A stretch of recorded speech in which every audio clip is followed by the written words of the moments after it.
രാജാക്കന്മാരുടെ 1-ാം പുസ്തകം അധ്യായം 11. സോളമന്റെ അധഃപതനം. സോളമൻ രാജാവ് അനേകം വിദേശ വനിതകളെ പ്രേമിച്ചു. ഫറവോയുടെ മകളെയും മൊവാബ്യർ, അമ്മോന്യർ, ഏദോമ്യർ, സീദോന്യർ, ഹിത്യർ എന്നീ അന്യവംശങ്ങളിൽപ്പെട്ട സ്ത്രീകളെയും ഭാര്യമാരായി സ്വീകരിച്ചു. നിങ്ങൾ അവരുമായി വിവാഹബന്ധത്തിൽ ഏർപ്പെടരുത്, അവർ നിങ്ങളുമായും. അവർ നിങ്ങളുടെ ഹൃദയങ്ങളെ തങ്ങളുടെ ദേവന്മാരിലേക്ക് വശീകരിച്ചു കളയുമെന്ന് അവരെക്കുറിച്ച് കർത്താവ് അരുളി ചെയ്തിരുന്നു. സോളമനാകട്ടെ അവരെ ഗാഢമായി പ്രേമിച്ചു. അവന് രാജ്ഞി സ്ഥാനമുള്ള 700 ഭാര്യമാരും 300 ഉപനാരികളും ഉണ്ടായിരുന്നു. അവർ അവന്റെ ഹൃദയം വ്യതിചലിപ്പിച്ചു. സോളമന് വാർദ്ധക്യമായപ്പോൾ ഭാര്യമാർ അവന്റെ ഹൃദയത്തെ അന്യദേവന്മാരിലേക്ക് തിരിച്ചു. പിതാവായ ദാവീദ് ദൈവമായ കർത്താവിനോട് വിശ്വസ്തനായിരുന്നതുപോലെ അവൻ അവിടത്തോട് പരിപൂർണ വിശ്വസ്തത പാലിച്ചില്ല. സോളമൻ സീദോന്യരുടെ ദേവിയായ അസ്താർത്തയെയും അമ്മോന്യരുടെ മ്ലേച്ഛ വിഗ്രഹമായ മിൽക്കോമിനെയും ആരാധിച്ചു. അങ്ങനെ അവൻ കർത്താവിന്റെ മുൻപിൽ അനിഷ്ടം പ്രവർത്തിച്ചു. തന്റെ പിതാവായ ദാവീദിനെ പോലെ അവൻ കർത്താവിനെ പൂർണ്ണമായി അനുഗമിച്ചില്ല. അവൻ ജെറുസലേമിന് കിഴക്കുള്ള മലയിൽ മൊവാബ്യരുടെ മ്ലേച്ഛ വിഗ്രഹമായ കെമോഷിനും അമ്മോന്യരുടെ മ്ലേച്ഛ വിഗ്രഹമായ മോളക്കിനും പൂജാഗിരികൾ നിർമ്മിച്ചു. തങ്ങളുടെ ദേവന്മാർക്ക് ധൂപാർച്ചന നടത്തുകയും ബലി സമർപ്പിക്കുകയും ചെയ്തിരുന്ന എല്ലാ വിജാതീയ ഭാര്യമാർക്കു വേണ്ടി അവൻ അങ്ങനെ ചെയ്തു. 2 പ്രാവശ്യം പ്രത്യക്ഷനാവുകയും അന്യദേവന്മാരെ സേവിക്കരുതെന്ന് ആജ്ഞാപിക്കുകയും ചെയ്ത ഇസ്രായേലിന്റെ ദൈവമായ കർത്താവിൽ നിന്ന് അവൻ അകന്നു പോവുകയും അവിടുത്തെ കൽപ്പനകൾ പാലിക്കാതിരിക്കുകയും ചെയ്തതിനാൽ അവിടുന്ന് അവനോട് കോപിച്ചു. കർത്താവ് സോളമനോട് അരുളി ചെയ്തു, നിന്റെ മനസ്സ് ഇങ്ങനെ തിരിയുകയും എൻ്റെ ഉടമ്പടിയും ഞാൻ നൽകിയ കൽപ്പനകളും പാലിക്കാതിരിക്കുകയും ചെയ്തതിനാൽ ഞാൻ രാജ്യം നിന്നിൽ നിന്ന് പറിച്ചെടുത്ത് നിന്റെ ദാസന് നൽകും. എന്നാൽ നിന്റെ പിതാവായ ദാവീദിനെ ഓർത്ത് നിന്റെ ജീവിതകാലത്ത് ഇത് ഞാൻ ചെയ്യുകയില്ല. നിന്റെ മകന്റെ കരങ്ങളിൽ നിന്ന് അത് ഞാൻ വേർപെടുത്തും. രാജ്യം മുഴുവനും എടുത്തു കളയുകയില്ല.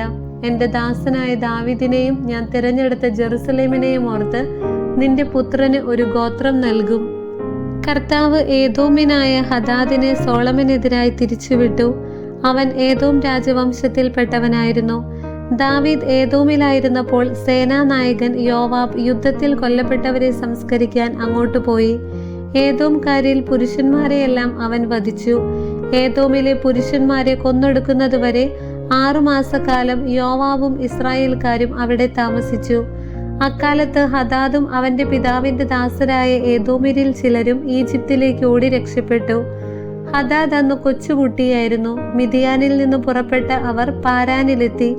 അവിടെ നിന്ന് ആളുകളെ ശേഖരിച്ച് ഈജിപ്ത് രാജാവായ ഫറവോയുടെ അടുത്ത് ചെന്നു. ഫറവോ അവനൊരു ഭവനവും കുറച്ചു സ്ഥലവും ഭക്ഷണവും കൊടുത്തു. ഹദാദ് ഫറവോയുടെ പ്രീതി സമ്പാദിച്ചു.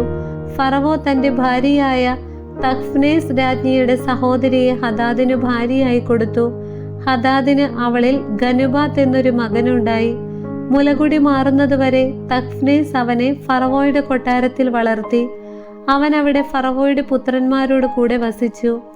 ദാവീദ് തന്റെ പിതാക്കന്മാരോട് ചേർന്നുവെന്നും സേനാധിപനായ യോവാബ് മരിച്ചെന്നും ഹദാദ് ഈജിപ്തിൽ വെച്ചു കേട്ടു. അപ്പോൾ അവൻ ജന്മദേശത്തേക്ക് മടങ്ങിപ്പോകാൻ ഫറവോയോട് അനുവാദം ചോദിച്ചു.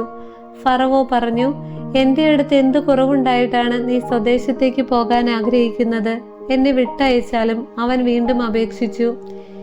എലിയാദായുടെ മകൻ റസോണിനെയും ദൈവം സോളമന്റെ എതിരാളിയാക്കി. അവൻ തന്റെ യജമാനനും സോബായിലെ രാജാവുമായ ഹദദേസറിന്റെ അടുത്ത് നിന്ന് ഒളിച്ചോടി പോന്നവനാണ്. ദാവീദ് സോബാക്കാരെ സംഹരിച്ചപ്പോൾ റസോൺ ഒരു കവർച്ച സംഘം രൂപവൽക്കരിച്ച് അതിന്റെ തലവനായി. അവർ ദമാസ്കസിൽ പോയി താമസിക്കുകയും അവനെ ദമാസ്കസിലെ രാജാവാക്കുകയും ചെയ്തു. സോളമന്റെ കാലം മുഴുവനും അവൻ ഹദാദിനെ പോലെ ദുഷ്കൃത്യങ്ങൾ ചെയ്ത് ഇസ്രായേലിന്റെ ശത്രുവായി ജീവിച്ചു.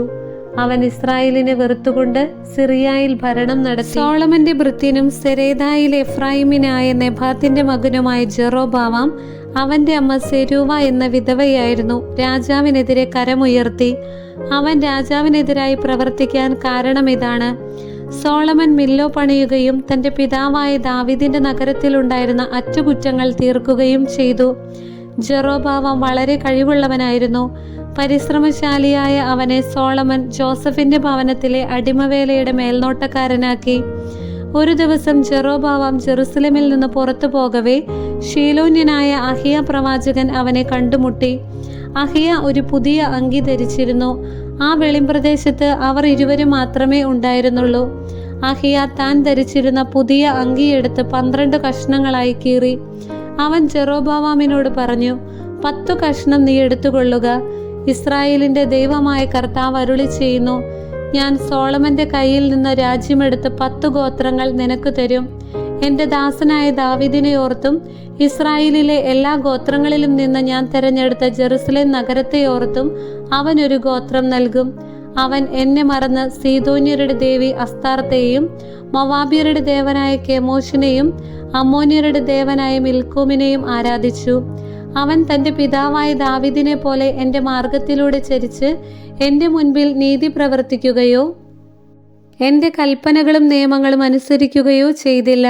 എങ്കിലും രാജ്യം മുഴുവൻ ഞാൻ അവനിൽ നിന്ന് എടുക്കുകയില്ല. അവൻ്റെ ജീവിതകാലം മുഴുവൻ ഞാൻ തിരഞ്ഞെടുത്തവനും എൻ്റെ കൽപ്പനകളും നിയമങ്ങളും അനുസരിച്ചവനും എൻ്റെ ദാസനുമായ ദാവീദിനെ ഓർത്ത് ഞാൻ അവനെ രാജാവായി നിലനിർത്തും. എന്നാൽ ഞാൻ അവൻ്റെ പുത്രൻ്റെ കയ്യിൽ നിന്ന് രാജ്യമെടുത്ത് 10 ഗോത്രങ്ങൾ നിനക്ക് തരും. എങ്കിലും എൻ്റെ നാമം നിലനിർത്താൻ ഞാൻ തിരഞ്ഞെടുത്ത ജെറുസലേം നഗരത്തിൽ എൻ്റെ മുൻപിൽ എൻ്റെ ദാസനായ ദാവീദിന് സദാ ഒരു ദീപമുണ്ടായിരിക്കാൻ അവൻ്റെ പുത്രനു ഞാൻ ഒരു ഗോത്രം നൽകും. ഞാൻ നിന്നെ സ്വീകരിക്കും. നീ ഇസ്രായേലിൻ്റെ രാജാവായ യഥേഷ്ടം ഭരണം നടത്തും. എൻ്റെ കൽപ്പനകൾ സ്വീകരിച്ച് എൻ്റെ മാർഗത്തിൽ ചരിക്കുകയും എൻ്റെ ദാസനായ ദാവീദിനെ പോലെ എൻ്റെ പ്രമാണങ്ങളും കൽപ്പനകളും പാലിക്കുകയും ചെയ്തുകൊണ്ട് എൻ്റെ ദൃഷ്ടിയിൽ നീതി പ്രവർത്തിച്ചാൽ ഞാൻ നിന്നോട് കൂടെയുണ്ടായിരിക്കും. ദാവീദിനെ പോലെ നിനക്കും സ്ഥിരമായൊരു ഭവനം ഞാൻ പണിയും. ഇസ്രായേലിനെ നിനക്ക് നൽകുകയും ചെയ്യും. ദാവീദിന്റെ അനന്തര തലമുറകളെ ഇങ്ങനെ ഞാൻ പീഡിപ്പിക്കും. എന്നാൽ അത് എന്നേക്കുമായിട്ടല്ല. സോളമൻ ജെറോബോവാമിനെ കൊല്ലാൻ ശ്രമിച്ചു. എന്നാൽ ജെറോബോവാം ഈജിപ്ത് രാജാവായ ശീഷാക്കിന്റെ അടുത്തേക്ക് പലായനം ചെയ്തു. സോളമന്റെ മരണം വരെ അവൻ അവിടെയായിരുന്നു. സോളമന്റെ മരണം. സോളമന്റെ മറ്റെല്ലാ പ്രവൃത്തികളും അവന്റെ ജ്ഞാനവും സോളമന്റെ നടപടി പുസ്തകത്തിൽ എഴുതപ്പെട്ടിട്ടില്ലേ? സോളമൻ ജെറുസലേമിൽ 40 വർഷം ഇസ്രായേൽ ജനത്തെ ഭരിച്ചു. അവൻ പിതാക്കന്മാരോട് ചേർന്നു തന്റെ പിതാവായ ദാവീദിന്റെ നഗരത്തിൽ സംസ്കരിക്കപ്പെട്ടു. അവന്റെ മകൻ റഹോബോവാം ഭരണമേറ്റു. അധ്യായം 12. രാജ്യം വിഭജിക്കപ്പെടുന്നു. ഇസ്രായേൽ ജനം തന്നെ രാജാവാക്കുന്നതിന് ശെഖേമിൽ സമ്മേളിച്ചതിനാൽ റഹോബോവാം അവിടെ വന്നു. നെബാത്തിന്റെ പുത്രനായ ജെറോബോവാം ഇത് കേട്ടയുടനെ ഈജിപ്തിൽ നിന്ന് മടങ്ങിയെത്തി. സോളമൻ രാജാവിൽ നിന്ന് ഒളിച്ചോടിയ അവൻ ഇതുവരെ ഈജിപ്തിലായിരുന്നു. ഇസ്രായേൽ ജനം അവനെ ആളയച്ചു വരുത്തി. ജെറോബോവാമും ഇസ്രായേൽ ജനവും റഹോബോവാമിന്റെ അടുത്തു വന്നു പറഞ്ഞു, അങ്ങയുടെ പിതാവ് ഞങ്ങളുടെ മേൽ വെച്ചത് ഭാരമേറിയ നുഖമാണ്. ഞങ്ങളുടെ ജോലിയുടെ കാഠിന്യവും അവൻ വെച്ച നുഖത്തിന്റെ ഭാരവും അങ്ങ് ലഘൂകരിക്കണം. ഞങ്ങൾ അങ്ങയെ സേവിക്കാം.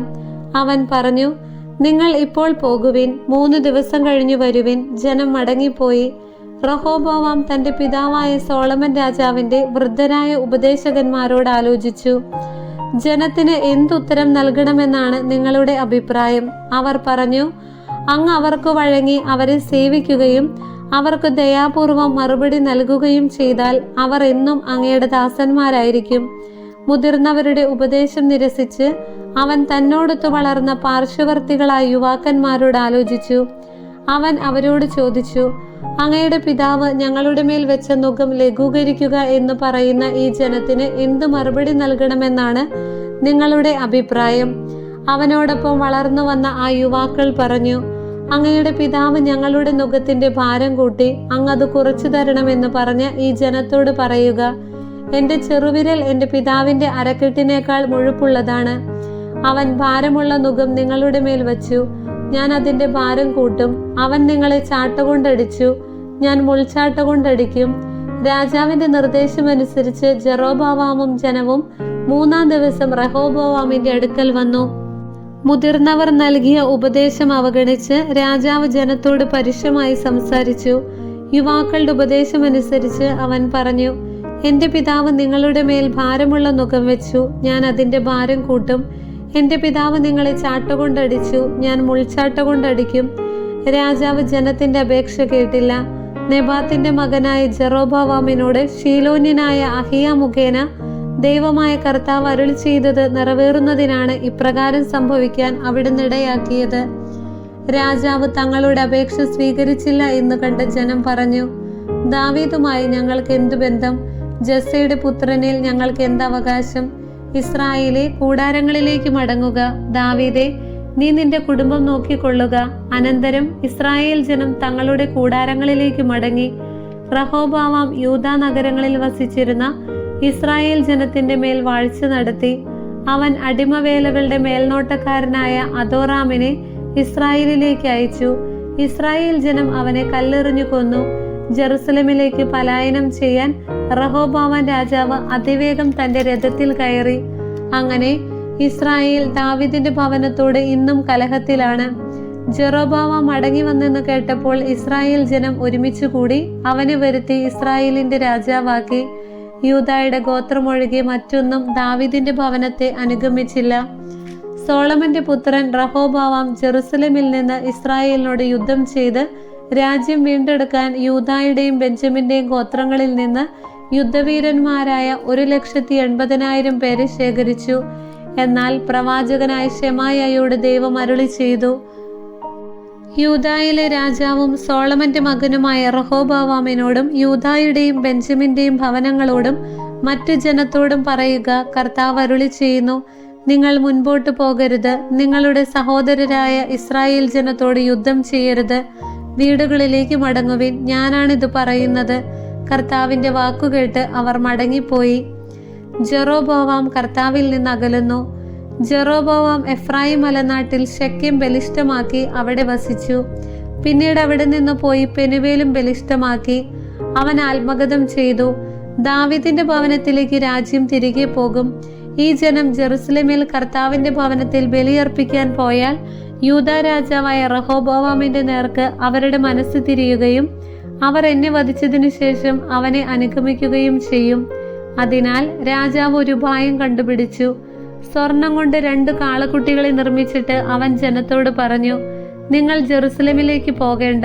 ഇസ്രായേൽ ജനമേ, ഇതാ ഈജിപ്തിൽ നിന്ന് നിങ്ങളെ മോചിപ്പിച്ച ദേവന്മാർ. അവൻ അവയിൽ ഒന്നിനെ ബേഥേലിലും ഒന്നിനെ ദാനിലും പ്രതിഷ്ഠിച്ചു. ഇത് പാപമായി തീർന്നു. ബേഥേലിലെയും ദാനിലെയും പ്രതിഷ്ഠകളുടെ അടുത്തേക്ക് ജനം പോയിക്കൊണ്ടിരുന്നു. അവൻ പൂജാഗിരികൾ ഉണ്ടാക്കി ലേവി ഗോത്രത്തിൽപ്പെടാത്തവരെ പുരോഹിതന്മാരാക്കി. യൂദായിൽ ആഘോഷിച്ചിരുന്ന തിരുനാളിന് തുല്യമായി ജെറോബോവാം 8-ാം മാസം 15-ാം ദിവസം ഒരു ഉത്സവം ഏർപ്പെടുത്തി. ബലിപീഠത്തിൽ അവൻ ബലികൾ അർപ്പിച്ചു. താൻ നിർമ്മിച്ച കാളക്കുട്ടികൾക്ക് ബേഥേലിൽ അവൻ ഇപ്രകാരം ബലിയർപ്പിച്ചു. പൂജാഗിരികളിൽ നിയമിച്ചിരുന്ന പുരോഹിതന്മാരെ ബേഥേലിൽ നിയമിച്ചു. അവൻ 8-ാം മാസം 15-ാം ദിവസം സ്വാഭീഷ്ട പ്രകാരം നിശ്ചയിച്ച ദിവസം ജനത്തിന് ഒരു ഉത്സവം ഏർപ്പെടുത്തുകയും ബേഥേലിൽ താൻ പണിയിച്ച ബലിപീഠത്തിൽ ധൂപാർച്ചന നടത്തുന്നതിന് ചെല്ലുകയും ചെയ്തു. ദൈവമായ കർത്താവിന് സ്തുതി.